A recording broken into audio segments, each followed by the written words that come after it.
Dodgers just won the World Series again. And I got people online arguing about whether one relationship in a video game is better than the other. All the while, I just recorded this video. I come to find out my microphone wasn't even on. Fuck! Look, I need people to understand. Both choices can make sense.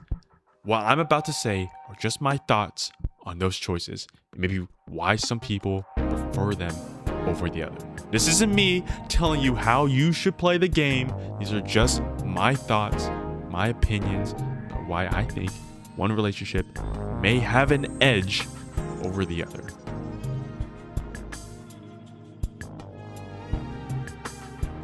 Alright, I'm going to refer to Blonde Blazer as BB in some instances. I'm not going to be saying the full name all the time. I'm not trying to get my tongue twisted and stuff. She was the first interest that Rob met, and for me personally, the one that I would prefer to stick to.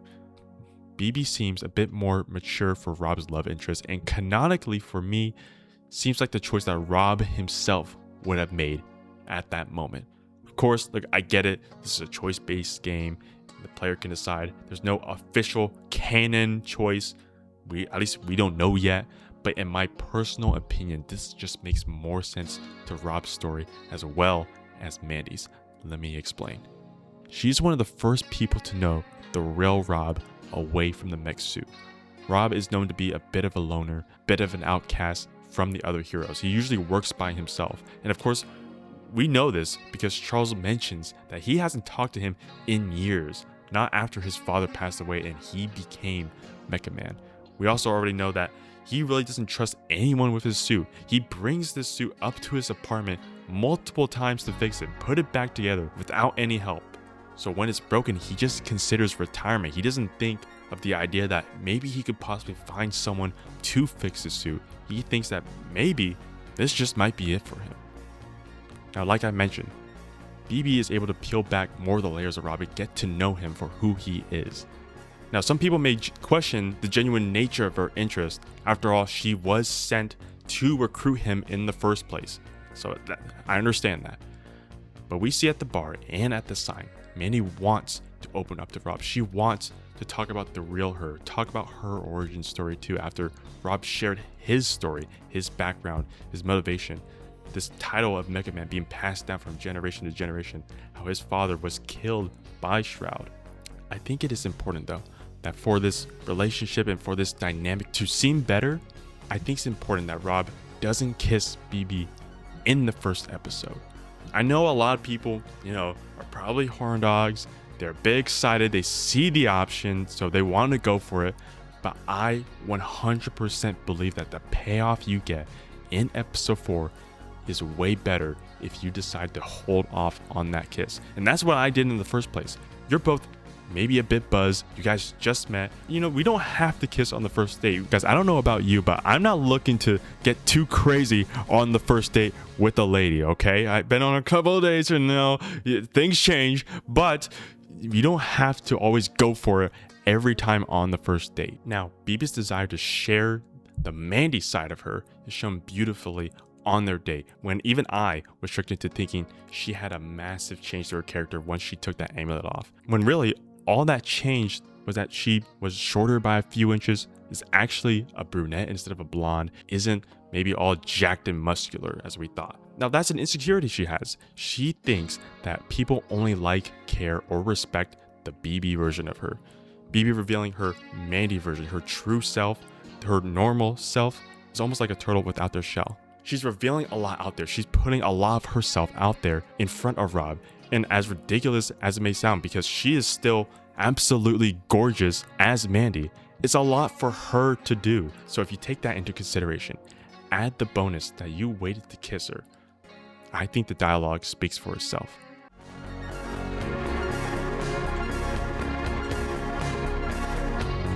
About time. Hope it was worth the wait. Not bad. Hey, I'm Mandy. Robert. It's really nice to meet you, Mandy. Likewise. Compare that to if you kissed her during that first episode. Was less of a mistake than the first one? A little bit. I'll take a little bit. I definitely think if you didn't kiss her and decide that this right here is the first time, this just shows that Rob still loves Mandy for who she is, not because of her powers, not because of her status, not because of how she looked as Blonde Blazer. Rob loves the version that he is seeing in front of him right now, which is what Mandy wishes to be. She wishes to be away from her work, away from her Blonde Blazer persona, and Rob is giving her that chance. Another thing that I think is also important to mention is that she did want to break up with Phenomena Man for a while. Again, we see it in the comics, we see it in episode 3 when she's talking about Phenomena Man. She has been wanting to move on from Phenomena Man for a while now. In their relationship, she could never be her true self. She always had to be the version, the hero that Phenomena Man wanted her to be. She wanted to settle down, maybe just watch some shows on the TV. Whether Rob was the last thing that broke the camel's back, I'll leave that for you to decide.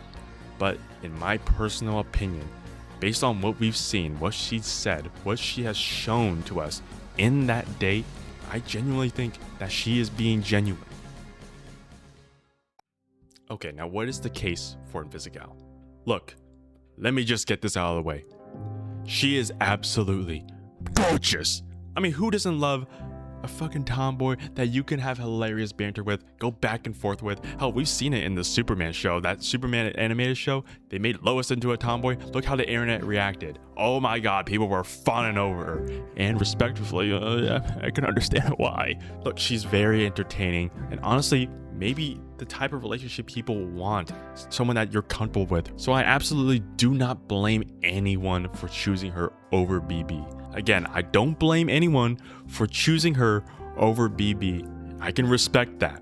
One thing I want to know though, would that have changed? Would that 66 to 34% ratio have changed if we didn't get that scene?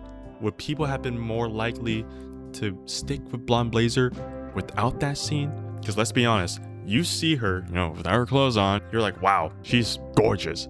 I'm gonna go after that instead. Again, just something I'm throwing out there. I'm sure Ad Hoc accounted for people being maybe more interested in Invisigal after that scene. Maybe they even wanted more people to go towards Invisigal. Well, of course, they want people to have this kind of conversation that we're having right now, more engagement with the game. But again, I'm just interested to know if people would have chosen Invisigal over BB if that scene never happened.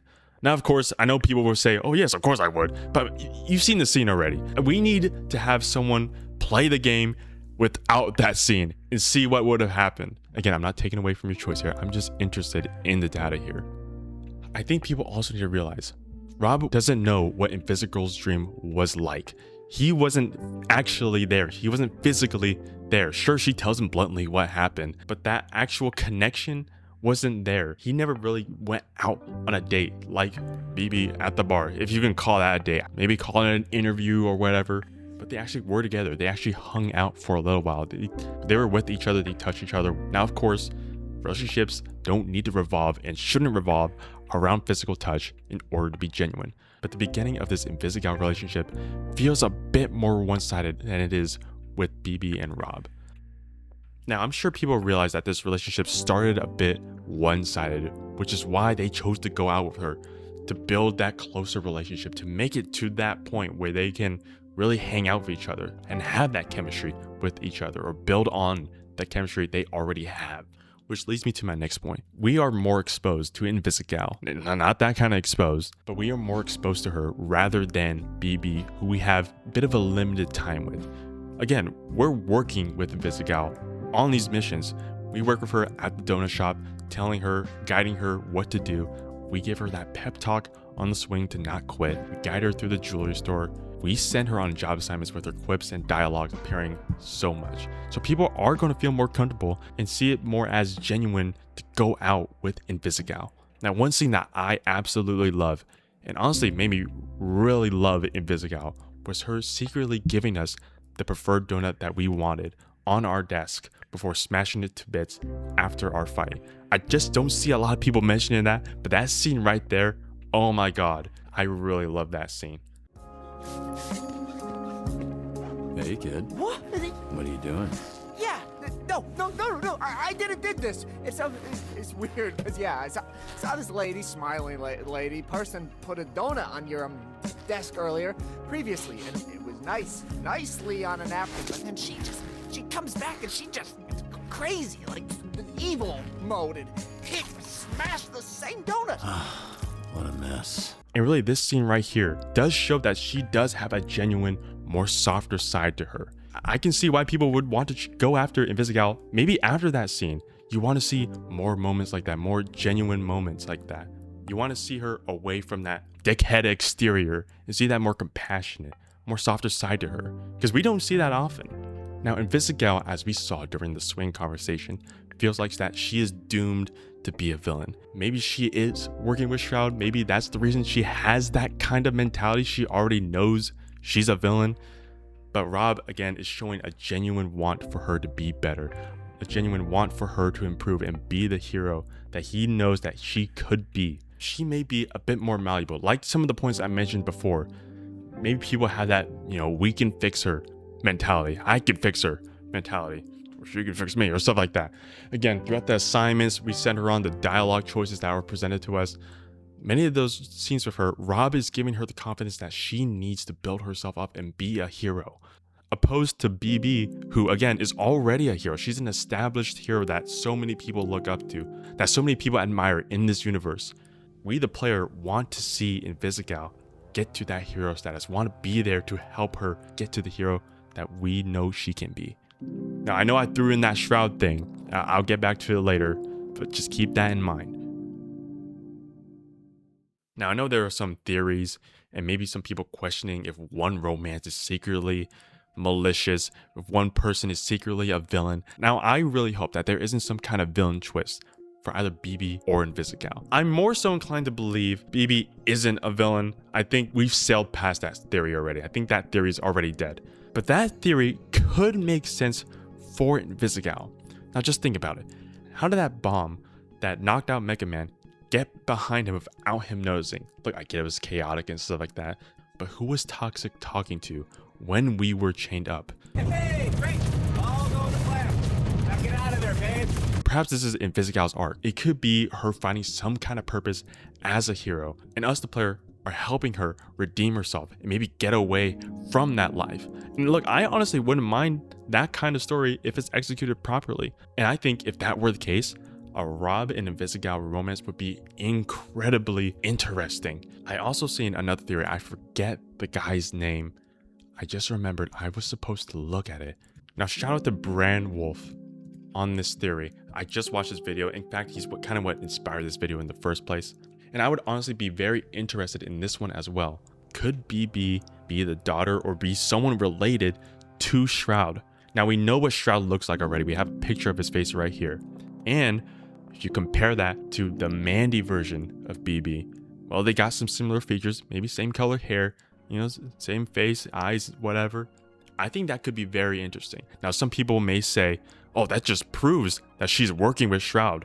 Well, maybe not. Maybe she knows that Shroud is her father or whatever family member, and she doesn't like him at all. Maybe she wants to take him in. Maybe she wants to help Mega Man find him and take him in for his father. If that were the case, again, I highly doubt, just based off the actions and dialogue we have seen with Mandy on that day, and again, some of the previous dialogue as well, I highly doubt that Blonde Blazer is some kind of master manipulator villain.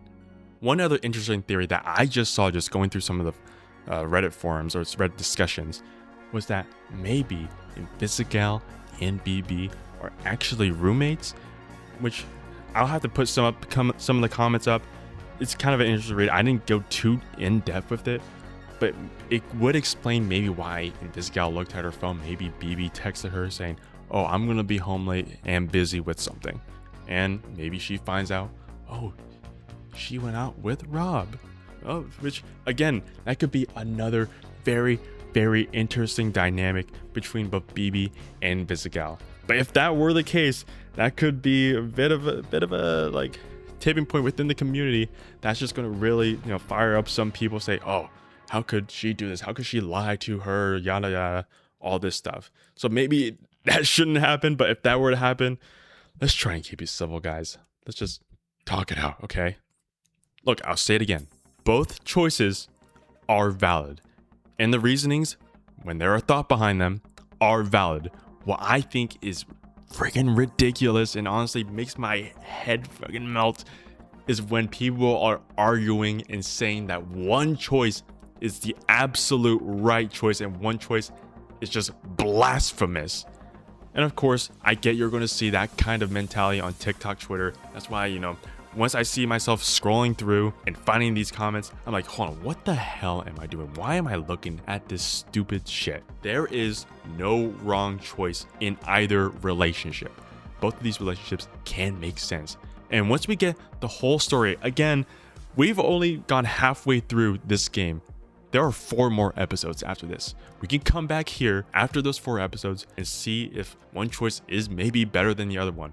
Now, for this moment right now, I personally feel that the BB relationship makes a bit more sense. We get an entire 6 to 7 minute scene with her compared to a bit of a short dialogue scene with Invisigal.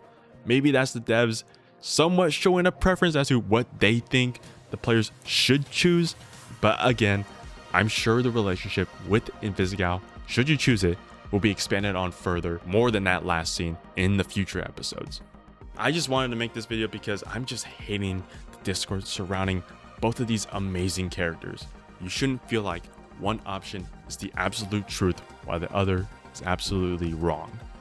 Both relationships can work, and I'm going to trust the team at Adhoc to grow that relationship, maybe show some interesting stories in those relationships, which is why, again, you can play with 2 saves, which is what I'm doing. You're not locked down to 1 save only. This isn't the sacred timeline.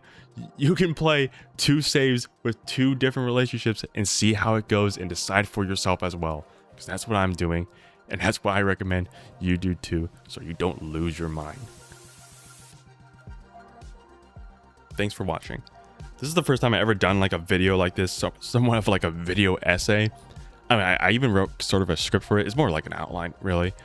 But I just wanted to talk about it. I mean, I just love this game. I'm really loving this. This game surprised the hell out of me. I remember first seeing the trailer and like putting it on my wish list because like, wow, this animation looks great. They got a great cast of people voicing the characters too.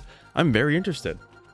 Now, if you guys are interested maybe in watching my live reaction to these episodes, I am deciding to stream these episodes on Twitch. So hop on in. We can discuss with, with respect, how we feel about these episodes, how we feel about these relationships. And also just side note, if you're going to be a dick in the comments, if you're going to be an asshole, I'm just going to fucking delete it. I'm not going to spend my time arguing with you. Okay.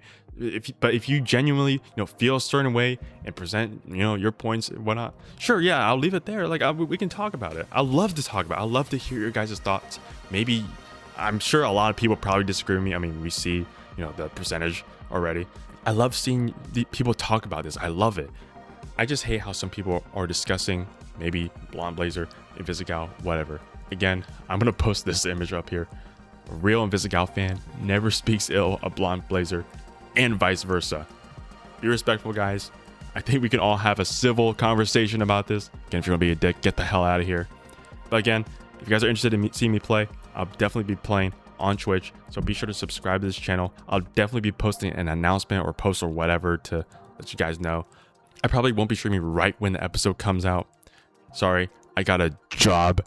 So I'll definitely find some time to either play it during the weekend or weekday. But again, the best way to know, subscribe to the channel, keep notifications on. I'll definitely put a post out saying I'm playing, so you can hop on in, join, watch me live, see what I think. And yeah, that's gonna be it, guys. Appreciate it. Thank you for listening to me ramble. Ramble? Ramble. Thank you for listening to me ramble. I'll see you guys next time.